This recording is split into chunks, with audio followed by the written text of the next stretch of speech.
د مالکند مختلفو ادارو کې کارکونکو په سونو کلاس 4 ملازمینو د مطالباتو منظورۍ لپاره هړتال کړي او خیلہ کې احتجاجی مظاهره کړې ده. تفصیل وګورو د عمران ذریعہ په دې رپورټ کې.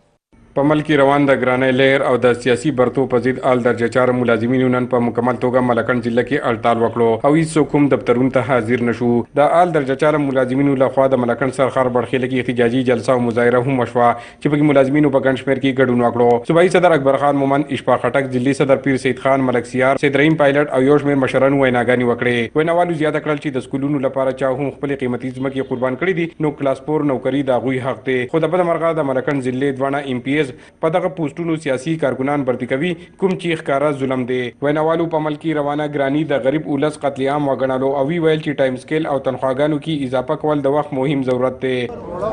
د کروڑونو روپو ځمکې دي هغه د حکومت ته مفت ورکړي او د هغې په سر هغې ته یو نوکري ورکوي یا د چپړاسي یا د چوکیداري.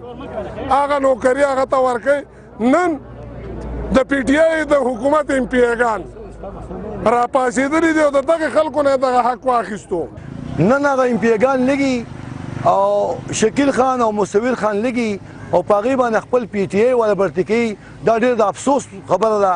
ضلعي نائب ناظم کرنل ریټایرډ ابرار حسین او تحصیل ناظم فضل واحد هم د کلاس 4 ملازمینو احتجاج جایز وګڼلو او د MPs لخوا یې د سیاسي برتو غندنه وکړل. ویناوالو غوښتنه وکړل چې د MPs کار صرف قانون سازي ده، د سیاسي برتو مخنیوي دی وشي ځکه چې دا عمل مکمل بې انصافي ده کوم چې د نفرت اور له پوکې ورکوي.